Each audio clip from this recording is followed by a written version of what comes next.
Hello, this is Manish Kaushal from victory planner Sriganganagar. जो आज की हमारी वीडियो उसमें हम डिस्कस करेंगे IELTS academic writing task one. जो आइल्स का एकेडमिक का राइटिंग टास्क वन रहता है वो अपने डिस्कस करेंगे इस वीडियो में। ये एक सैम्पल आंसर है। इस वीडियो में जो इसका ग्राफ है, मीन्स जो इमेज है, टेबल है, वो मैं अटैच कर दूंगा आपकी हेल्प के लिए। सबसे पहले as we know we have to write an introduction. और जो राइटिंग टास्क वन की इंट्रोडक्शन रहती है काफ़ी सिंपल सी रहती है। जो ऊपर एक बोर्ड लाइन दी होती है, मीन्स डार्क ब्लैक में लाइन दी होती है, उसको अपने रीराइट करना होता है। जो वर्ड्स अपने चेंज कर सकते हैं वो चेंज करके मीन्स अपने उनके सिनोनियम्स यूज़ कर सकते हैं। सबसे पहले इंट्रोडक्शन। द प्रोवाइडेड टेबल, जो दिया गया टेबल है, gives details about the average retirement ages for men and women. तो क्या अपने क्लियर है, जो दिया गया टेबल है वो अपने को किसके बारे में डिटेल दे रहा है? Average retirement ages. ठीक है, अभी कितनी एज पे रिटायर हो रहे हैं men and women in 6 countries. 6 countries का डाटा दिया हुआ है, Australia, the US, Japan, Italy, France and Korea in 2003। 2003 है, मीन्स पास्ट का डाटा है, मीन्स अपने को पास्ट टेंस में लिखना है। काफ़ी सारे स्टूडेंट्स क्या है, ये बहुत बड़ी मिस्टेक करते हैं, ये देखते ही नहीं है कौन से ईयर का डाटा दिया है तो टेंस गलत में लिख देते हैं। जो इंग्लिश ग्रामर रहती है, जो इंग्लिश का ग्रामर का पार्ट रहता है वो सबसे इम्पॉर्टेंट है, वो बेस है इंग्लिश का, उस वो आपको सही करना ही करना है।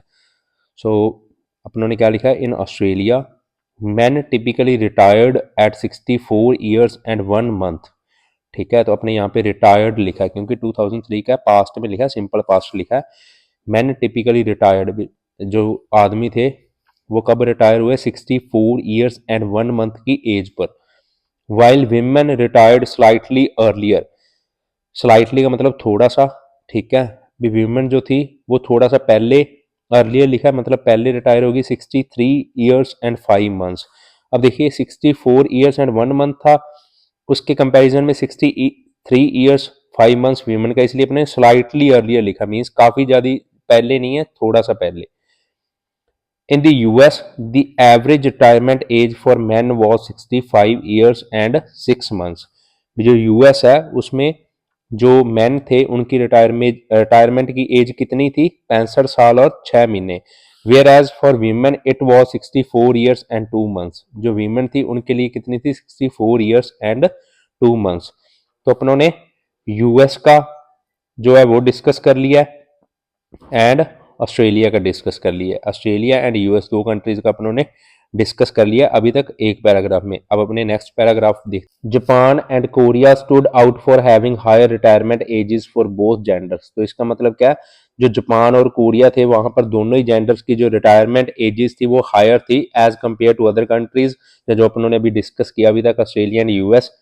Japanese men and women retired at 67 years and 4 months and 66 years and 4 and 9 months respectively. तो देखिए यहाँ पर अपन ने एक वेरिएशन यूज किया रिस्पेक्टिवली वाली। ठीक है, अगर किसी को पता नहीं है 6 वेरिएशंस होती हैं। आइल्स एकेडमी का जो राइटिंग टास्क वन रहता है उसके लिए अपनी एक अलग से वीडियो है जिसमें हमने सारी वेरिएशंस अकेले इंडिविजुअली डिस्क्राइब की हैं, कैसे कैसे आप यूज कर सकते हो, तो वीडियो आप देख सकते हो। तो यहाँ पे क्या, जैपनीज मैन थे उनकी तो थी 67 years and 4 month. Japanese women की कितनी थी? 66 years and 9 months. Similarly Korean man retired eight 68 years and 8 months. ठीक है, अब जो कोरियन मैन थे वो कितनी पे रिटायर हुए थे? 68 years and 8 months and women at 67 years and 2 months, making Korea the country with the highest retirement age in the table. ठीक है, तो जो कोरिया की जो मैन एंड वुमेन है उनकी रिटायरमेंट एज सबसे ज्यादा थी गिवन टेबल में, जितनी भी 6 कंट्रीज दी हैं सबसे ज्यादा कहाँ है? कोरिया में। कन्वर्सली, कन्वर्सली का मतलब क्या होता है? On the other hand, means उसके अपोजिट। अब ये जापान और अपनों ने कोरिया का डिस्कस किया, इसके अपोजिट अब अपने जो कंट्रीज बच गई हैं उसका डिस्कस करेंगे। Italy and France recorded the lowest retirement ages. अब देखिए ऊपर अपने सबसे पहले जो सेकंड पैराग्राफ था उसमें लिखा था Japan and Korea stood out for higher retirement ages. अब लिखा है conversely, means on the other hand. अब अपनों ने हाईएस्ट का डिस्कस कर लिया, ऑन दी अदर हैंड या उसका अपोजिट क्या होगा? लोएस्ट। तो वही अपनों ने लिखा है Italy and France recorded the lowest retirement ages. In Italy men retired at 58 years and 2 months while women retired at 57 years and 3 months. In France, the retirement age for men was 57 years and 4 months, and for women it was slightly higher at 57 years and 9 months. तो table में जितनी भी 6 countries दी हैं उनमें अगर comparison किया जाए man और वुमेन का दोनों का, तो सबसे कम रिटायरमेंट की एज कौन सी कंट्रीज में है? Italy and France. सबसे हाईएस्ट कहाँ है? Japan and Korea. और बीच के कौन बच गए? Australia and US. ये हमने 6 कंट्रीज थी, सभी का डिस्कस कर लिया। इन summary means in overall, Korea had the highest retirement age for both men and women while France had the lowest among the 6 countries listed। अब अपने ओवरऑल में क्या है? सबसे ज्यादा किसका था? कोरिया का था। सबसे कम किसका था? फ्रांस का था। रिटायरमेंट एजेस फॉर बोथ ही गिवन जेंडर्स। ठीक है, तो ये अपनों ने एक डिटेल्ड सैंपल आंसर देख लिया। आइल्स एकेडमिक राइटिंग टास्क 1 का टेबल था। तो this is how you have to frame your answer. ऐसे आपको आपका आंसर फ्रेम करना है, मीन्स लिखना है। उस लिखने से पहले आपको क्या, जो भी ग्राफ दिया, टेबल दिया या कोई भी इमेज दी है उसको आप केयरफुली एग्जामिन कीजिए। मीन्स एक प्री प्लान कर लीजिए आपको कौन कौन से पॉइंट्स इंक्लूड करने हैं, क्या क्या लिखना है। काफी टेबल्स या काफी ग्राफ्स ऐसे रहते हैं जिसमें काफी ज्यादा इंफॉर्मेशन दी होती है, उतनी इंफॉर्मेशन आपको लिखने की जरूरत नहीं है। आप इंपॉर्टेंट जो उसमें फैक्ट्स हैं या डाटा है वो लिख सकते हो।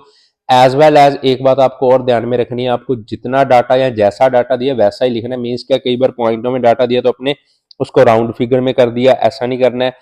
और अगर आपको जैसे लग रहा है 6.9 है, ठीक है, ऐसे ग्राफ है उसमें 6.9 लग रहा है, तो आप ऑलमोस्ट 7 लिख सकते हो। सीधा 7 नहीं लिख सकते, आप कोई वर्ड यूज कर सकते हो, लगभग उतना ही था। ठीक है, ये छोटी छोटी चीजों का ध्यान रखना चाहिए, स्पेशली ग्राफ्स और टेबल्स में। आज की वीडियो में इतना ही। इस वीडियो में इस क्वेश्चन को लेकर कोई भी अगर आपको डाउट है तो आप कमेंट सेक्शन में बता सकते हो। जो बच्चे आइल्स की प्रिपरेशन कर रहे हैं, जो कोचिंग अफोर्ड नहीं कर सकते, जहां जिनको काफ़ी डाउट्स रह जाते हैं क्लास में, वो हमारा यूट्यूब चैनल सब्सक्राइब कर सकते हो। हम इसमें रेगुलरली सभी मॉड्यूल्स के रिगार्डिंग जो वीडियोस है वो अपलोड करते रहते हैं टाइम टाइम के अकॉर्डिंग।